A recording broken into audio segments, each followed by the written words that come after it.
guys, welcome to this week's episode of Roominate. This is the room for the week. It's still my room. Last week I took a break from filming because my dog, name is Poppy, she had a seizure. She is my best friend. Like, I grew up with her. We had her when she was 3 months old. This year she's 16. She's actually going to be turning 16, 30th of March. I'm really excited for her birthday. I hope that I can make it a memorable one for her, especially because of all the trauma she's been through in the week. Last week, I'd say. And yeah, let's get on to it. So, this week's episode is about self image versus the future. I wanted to talk about how I feel about myself, or what I've been reinforcibly told about how to perceive myself. So it's been a bit of a rough week this week, not just for me, for like Poppy as well, for my family. And I'm not feeling the best, I would say, but I wanted to put this out all raw, for the realness factor. I'm sure people can relate to this. Like, I just put really high standards on myself to only do this podcast when I'm feeling the best, because I associate me feeling the best with creating the best version of the podcast for the week, for like during filming and whatever. You know what? I don't think that's true. I forgot to turn on my light. Literally just when I said that I wasn't feeling the best. Anyway, what I'm trying to say is actually kind of related to what I wanted to talk about today: self image versus the future. I'm sure people can relate to, growing up without the conventional features that get more compliments, be it your body figure or your facial structure. When you're a child, the word attractive should never be associated with you. Okay, I would label it more as desired features when you're growing up. And then when you're a bit older, like an adult or like teen to adult phase, I would use the word attractive a bit more, because you're kind of growing into your body and you're like learning a bit more about yourself, not just as a growing person but also romantically. So I'm just gonna make this clear, okay? When I was growing up, I had really small eyes. I had tan skin. I entered primary school. I discovered what other girls my age looked like in a school setting. A social hierarchy, even though you don't know the exact words for it, begin to learn a bit more about that.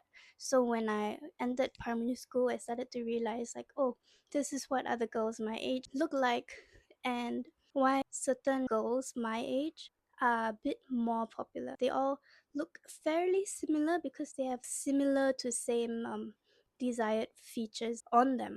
I was not one of those kids. I was slightly chubby, tan, still small eyes. I had really big forehead. I kept slicking back my ponytail because of the rules and regulations in school. I'm sure everyone can relate. A lot of people tend to bully more.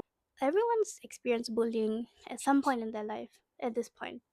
It's so common, even though it really shouldn't be. I remember I had no friends when I was 11. I realized that I would eat while everyone's going to recess. I would sit in the back of the classroom because I prepared a lunch from home, or I would ask my mom to help me make lunch that day, and I would just eat at the back of the classroom so I don't have to go and queue up alone and sit alone in the canteen. And there was once these group of girls, they were known as the popular clique in school.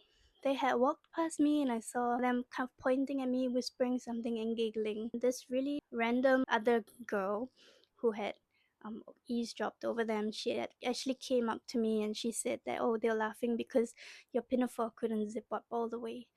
And I guess that really stuck with me for quite a few years. It wasn't the only comment made to me about, my weight, but it was one of the things that really stood out to me and made me realize, like, oh, I don't have a desirable body shape. When I was younger, my parents only had one daughter, and that's me. My cousin's family, like my mom's sister's side, she had two daughters. One of them is my age, the other one's 2 years older. I'm very close to them now. I think of them very highly. I even look up to like my older cousin a lot. But when we were growing up, there was a lot of comparisons made in the family. I don't even know if they themselves remember that, but when we were much younger, they were known as the prettier girls of the family. They were much smarter than me, like they were getting really good grades. Both of them went to JC, like junior college, and really, really prestigious colleges as well. They did really well in their IB exams. I wasn't a junior college kid. I didn't do A math, so I just went through like the route of polytechnics, which at the time was stereotyped to be lesser than, which I still don't agree with today. It's just a more targeted like educational route, because then for polytechnics, they go through like, it's a bit like a mini or a pre-university phase where you get to choose a specific field to kind of like learn a bit more.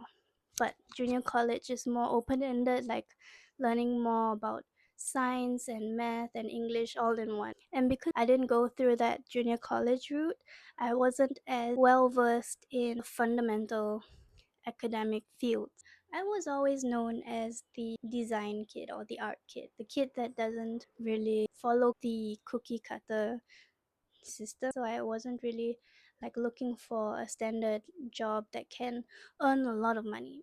I was following more of my passion, I would say, which not a lot of people here do, and for obvious reasons, because over here they don't appreciate the creative fields as much as like business or science. Anyway, my mom and my aunt had sent us girls to learn ballet when we were much younger, and they were not as chubby as kids, like compared to me. I remember being in the same class as them, and we had this exercise we had to do, like the teacher told us about, where we had to kind of cross our legs, the bottom of our feet together, and press into our body as much as we can, and then grab the sides of our feet, and then bend forward all the way. It's much harder when you're a little bit bigger. Like it doesn't matter if you're a kid or an adult, like that applies the same way. So I was having a lot of trouble with that. And I remember they laughed at me. When so much of that is kind of reinforced when you're much younger during your developmental stages, I would say it sticks with you a bit more. You tend to remember these things a lot more, and it affects you for many years after that. It's not something that you control. You just get affected by it, and I'm just here to say, like, that is not your fault, that you are not in control of that, of how it affects you, no matter how old you are, because how you feel is valid. Nobody else can tell you, why you still hung up about it. The only person that can help yourself is you. And I still remember these things, even though I'm not as affected anymore, because I can recognize that I'm not the same little girl I was back then. Even though sometimes, on my lesser than days, especially when I'm on my period and I'm not feeling the best about myself, those days remind me a bit more about the past. That's okay too, because I know that that period is gonna pass. Literally. I had my first crush when I was 13, and it was a stupid little crush. I knew that it wasn't gonna go anywhere. I just had this feeling for this person that I couldn't control. And then for the first time, it was reciprocated, and it blew me away. Oh, everything that I went through as a kid, being told that I'm not the pretty one in the family, I'm not the skinniest kid. Suddenly, all of that was like, wait, even though I'm this kind of ugly oblong blob of a being, this person still reciprocated. And now I realized that it was all fake. This person had faked a reciprocation because I was making it very obvious that I liked them. They had impure intentions. And when they weren't getting what they wanted, the exact words that were said to me was, "You are so ugly, nobody will ever like you. You just are bothering everybody around you, and you're too much of a coward to ever rise up to anything in life. And that was said to me at the age of 14. That was a real big blow.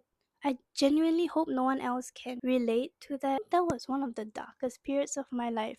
And I want to make it clear that this podcast is not as uplifting as my usual topics are. I'm just bearing my soul a bit more here because I think that this is an important topic to me that I'm still going through in life.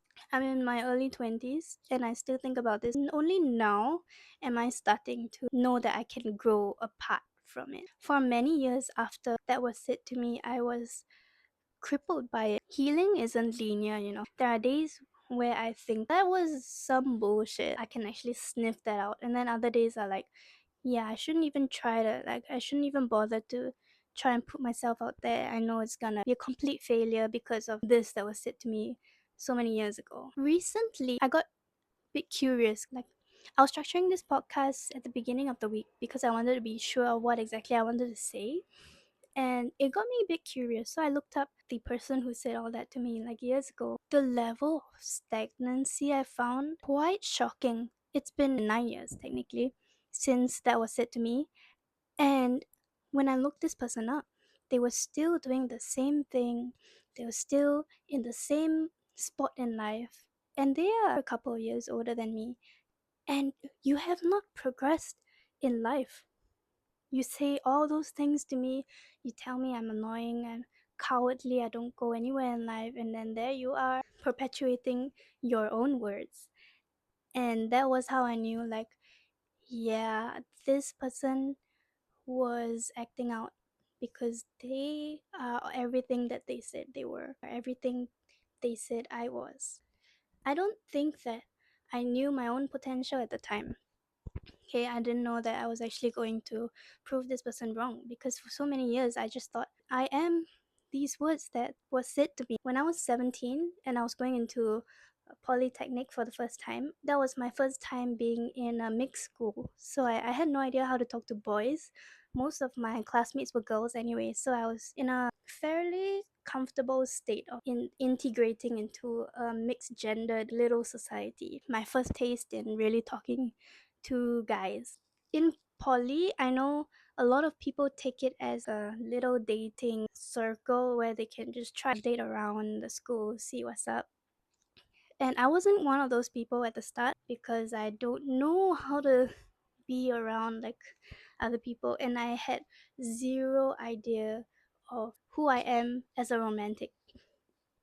And to be honest, as a 17-year-old, you shouldn't know. I don't see why you should be getting into a relationship before you're an adult, like an 17, 18-year-old, because I think it's 15, 16, even 14 is like really, really young to start dating. That's my take. You can disagree with me on it. I totally understand. But personally, I think if you're more aware of like the dangers that come with dating as well, you should definitely start at a much later age.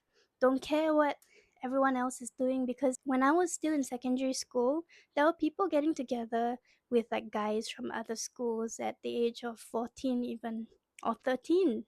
Kind of scared me a bit, to be honest. As it should. I stand by me not dating at the time. I can't imagine being 14 and getting to my first relationship. That genuinely like, sends shivers down my spine thinking of it. In Polytechnic, I was really excited to find out who I am outside of an all girls school, who I am as a person of my own agenda, no longer wearing a school uniform, being more in charge of like my own like money, even my own outfits, and also the things that interest me. I think that's like 17, 16, 17 is a good age to really find out what exactly you like in terms of like music, movies, like leisure things in life. I was more focused on this self discovery. And then I think somewhere around my last year of poly, I had my first relationship ever as an adult, the most discovered version of myself I was at the time, if that makes sense. Throughout my whole journey in poly, I really felt like I found my niche, the things that I was really into, and I was really secure in myself as a person. And then I found someone who had like mutual, genuine interest in me. It was so refreshing at the start. It made me feel like everything that I went through as a kid, even being like this weird oblong of a person, physically, visually, like even in personality, I felt like I didn't really fit in with a lot of people. I couldn't really click with many people, so I didn't have a lot of friends even in polytechnic. And this person still wanted me. The first few months was alright. I had this honeymoon phase kind of wash over me. I was just really excited to be with someone who actually genuinely wanted to be with me and not just saying these things because they wanted something out of me. Then I realized this person isn't actually doing as much as I am doing for them. And one of the biggest things was I was not getting any compliments. It sounds very conceited, but when you're not told, wow, you're doing so well, or like, you look so good, your outfit's amazing, or your makeup's so nice today, you tend to think, okay, actually, I put an extra effort today. I've been doing so well for myself. Like, this is the best I've looked in years. Thoughts like that. It comes to your mind. When it's not being reciprocated in the real world, you're like, oh, maybe all this is just happening in my head. I haven't glowed up the way I thought I did from all those years ago when I was really ugly and not desirable looking. So I asked this person, hey, do you actually find me attractive? It was such a stupid question. Like I felt stupid inside and a bit embarrassed to even ask. They were like, yeah. I was just like, huh? Then maybe you could let me know a bit more because I always say that you look really good today, your outfit's on point, things like that. And they were like, yeah, yeah, sure, sure. And they tried twice and then I never heard anything after that. When I realized that that effort was gone, they weren't trying anymore, it brought me back to that headspace. Wow, even though I have a partner, even though I have someone who I thought wanted to be with me, I'm still the same girl. That was really, really disheartening because I thought I moved past that at the age of 18, 19. Obviously, this person isn't in my life anymore because they fell short in many areas as a first relationship often does. Only after I went through my very first heartbreak, I felt my real sense of self discovery kicking in. It only happened after I graduated as a full grown adult, realizing, like, oh, actually, you're not everything that has been perpetuated to you. Duh. You take a lot of the things that is said about you in the past, at least for me, I amplify it in my head for several like years at a time. I don't think about it every single day per se, but it's always in the back of my head, like, okay, I was told this when I was younger and I am this when I because all that happened during my developmental stage in life, and I couldn't process, or I couldn't realize that, okay, this is actually not true. And when you start to believe it as a fact, it is very hard to remove yourself from that way of thinking. It's quite sad to see it in other people. A lot of my friends are genuinely the most beautiful people I know in my life. I've ever, like, the most beautiful people I've ever seen in my life. How come I can think that way of my friends and I can't even think that way of myself? I'm not chubby. I'm actually quite skinny now. And that's because I actually did put in a lot of work recently. This year wasn't the exact resolution I had for myself. This year, like I've said quite a few times in my previous podcast episodes, I wanted to make big changes for myself this year. One of them is going back to school. Finally, like choosing what I really want to do in life. And then the second one is to do with my health.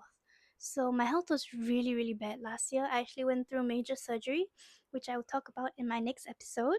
I went through surgery at the time. I had a lot of problems with eating. Like I couldn't eat properly because of this health condition that I had.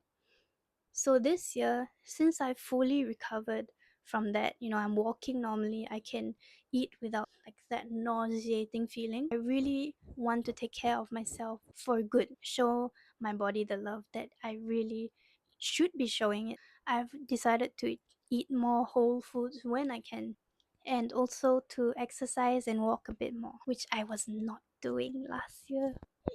I actually really like walking. I like the parks here. I just can't go out by myself alone. Like, it's still a struggle that I have that I'm trying to change this year. I have my friend Anna. Sometimes she'll ask me like, "Hey, do you want to take a walk with me? Like, we just have a chill day." Or and I'll be like, "Hell yeah!" I hope you can find that friend who will take you on spontaneous walks. Every time she asks me to, that's the highlight of my week. I already know. The thing about self image, I fully believe as a fact that what I was going through was reality. I didn't bother trying to make a better version of myself for many, many years. I didn't think it was possible for me to achieve my dreams. It didn't even have to be to look a physical way, to get my own personal fashion style. It was more affected my career dreams as well because I didn't feel good in my own body. I didn't think that my body was capable of reaching these goals or to be a really great designer or really great animator. I just thought nobody would really see the true value of my work because of the way I looked. And I know that sounds stupid, but that is how I really felt for years. In my time out of school, because after I graduated from Polytechnic, everyone was going through this phase of finding work immediately and in the field that we graduated in. I wasn't one of those people. I went through the biggest heartbreak of my life during my graduation, and I knew I cannot do work in this state. And I was also told a lot of things about my work that it wasn't great. Even my own lecturer said that my work isn't going anywhere in this industry, which was very unprofessional, by the way. If your lecturer ever says that, please don't do what I did and shrivel up and die. Please go and voice it out to someone higher up, the head of lecturers in your school. Anyway, because that was happening, and then I had my biggest heartbreak, I was like mentally below rock bottom. So I called for a break. And at first, I set a goal for myself to be out of school for 7 months only, and then I'll start either finding a full time job or going back to school. But then during the 7 months became a year, which became 2 years, which became now 3 years. So I also set a goal for myself to fall back in love with what I was doing, which was design at the time. Sorry, Poppy just walked in. Hello, Poppy. At the end of the 7 months, I realized that I was not falling back in love with my craft. During that period of time, I truly, truly thought that in life, like, change is inevitable, change is nature, but your passion will stay the same throughout your entire life. It is your cornerstone, like the one thing you can rely on to always be there for you or to rely on when you need to feel in control. I realized that passion for me was gone, and I didn't want to admit it. I didn't want to face how out of control I truly felt in my life. Then I had this defiant period of trying to get back into the passion.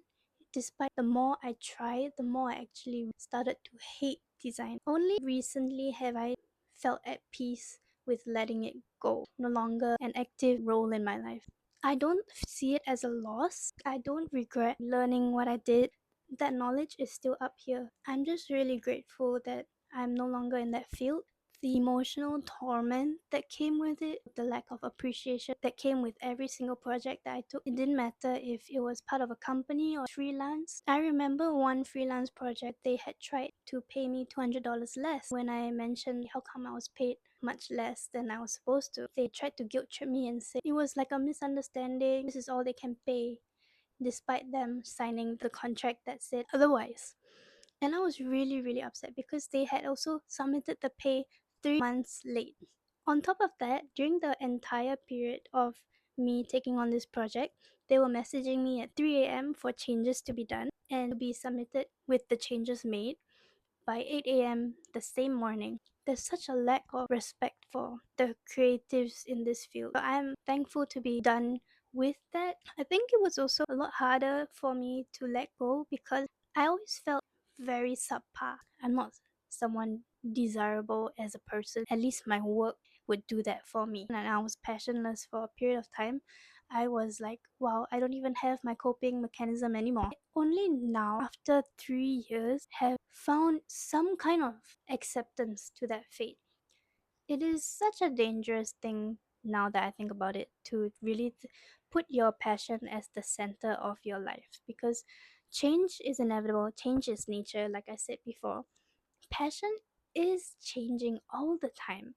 You could one day you could be passionate about like the show Invincible. Everything about the cast, everything about the behind the scenes, how much money each episode makes, and even like the nitty gritty things about how the animation is made. After the show ends, or after that period of time where you were relying on that show as a distraction from whatever you're going through, you find that, oh, actually you're no longer passionate about it. It doesn't bring you the same joy, it doesn't bring you the same rewarding experience to dive into that. Then you find the next thing to be passionate about, and that's part of life. I just didn't see that in myself.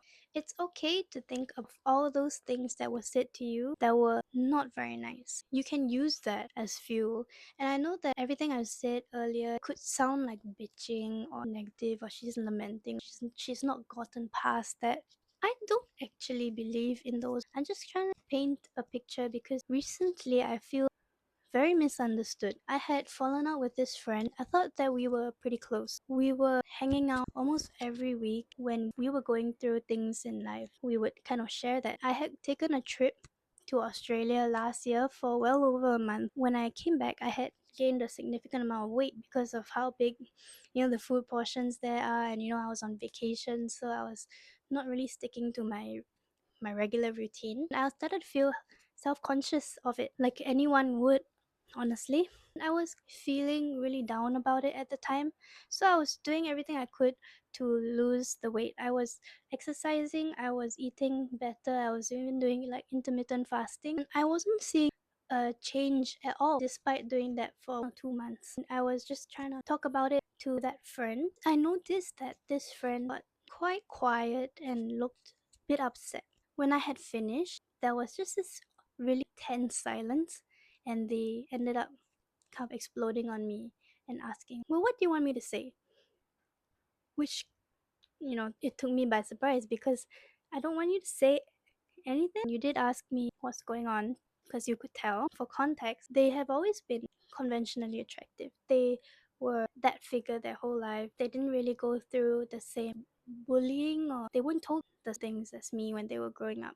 I was quite appalled that this person who I thought was a close friend of mine, that often confided in me for their problems, had this tone of shame that they held for me when they like asked me like, well, what do you want me to say? Turns out that they were actually quite upset that I was feeling down. They said a lot of things like, I don't understand why you're so affected by your weight gain. They didn't say anything encouraging either, like, I think you look okay. Hello, and editing miso here. I forgot to mention that when I had physically worked on myself after that conversation I had with this friend, they had noticed it because I hadn't seen them in a while, in about a few months. And then when they noticed that I visibly lost the weight that I was so concerned about, they weren't happy for me at all. They just kind of gave a, oh, as a kind of dismissive acknowledgement to it, which then I kind of knew that, okay, they didn't really have my best interest for me.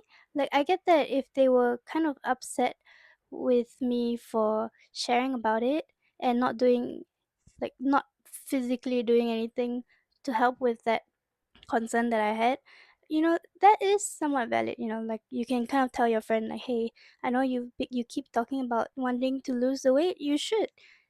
But they weren't doing that from a place of, yeah, you should, but they just genuinely weren't happy with my progress, I would say.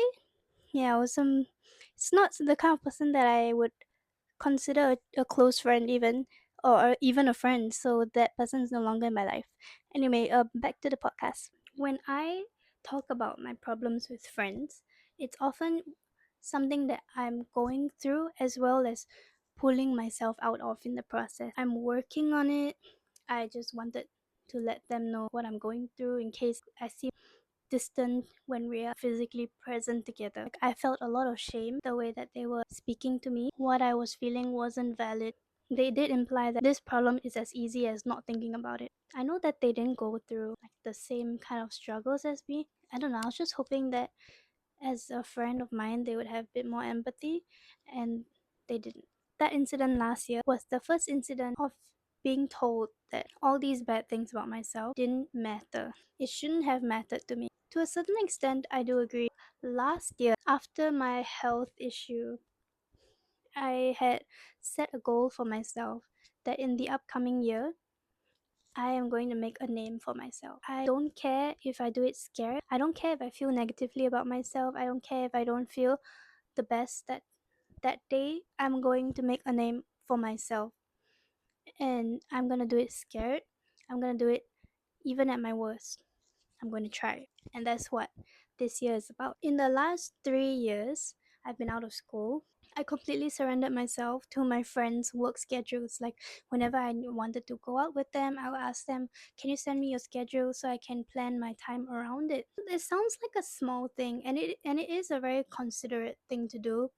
Like, I still do it now, but that was majority of my life routine. Even though it seems like a small thing to do, when you do that for years, you start to really feel like, oh, actually, I don't have a routine of my own, do I? I'm just kind of piggybacking on my friends. I only make myself available during the small pockets of time they have time for me. What about the time that I could be doing something like they are? Those thoughts that come to my head the more I scheduled myself around their own schedules. This year, I am making my own schedules without anyone else in mind. If someone were to tell me, "Oh, let's hang out this weekend," now the person that has to let them know my schedule. It feels freeing for me, I would say. I'm quite happy with doing that, even though it's such a small gesture. Like, this episode is really special to me. I'm filming this the day after I've gotten a confirmation that I have a spot in the only university course that I applied for. It feels like my life is just starting. This year is such a 180 to like everything I was going through 3 years ago. I have never been this sure of myself, even though I'm scared. I am doing this podcast without even knowing if I'll ever get my name out there. I'm still going to try. When I started this podcast, I wanted it to be as uplifting as possible, but I also know that the things that I go through, that everyone goes through, that there isn't always an uplifting story, there isn't always a story that is honored. I know that this isn't as uplifting as I would normally want a podcast to sound, but I just wanted to put it out there because I am so tired of having to explain myself, of having to justify why I still think about all these things. It's more like reminiscing the time that it did affect me. This is to give you some kind of perspective on why I still think about it and why I'm only now gaining strength to use that. I'm actually going to be doing things I could be great at, and that gives me a lot of excitement. Instead of centering my capability to achieve dreams or to get things done around how I feel in my body, whether I feel good in my body or not, I could be great at these things. And that's all that matters. I don't care how I look. If I feel bad, I'm going to do it anyway, despite any kind of fear or negativity I'm feeling. Do it scared, do it uncertain. The moment you have to center yourself around feeling good in yourself, feeling good about your body, or feeling good about the things you're doing to drive you forward, sometimes that becomes a trap because you're not always going to feel good. That is part of life. Like, you're not always going to feel good, so might as well just do it anyway, right? Who knows? I know that self image is one of the biggest things in life to struggle with. I know some adults, even in their big ages of like 60, 70, feel like their self image has been in shambles their whole life. So you should not feel ashamed that you're starting late, because there's no such thing as starting late to fix that. That is the secret to having a future outside of your self image. Anyway, I'm kind of rambling, so thank you. I'll see you in the next one. And I love you guys. Thanks for waiting for this episode. Bye.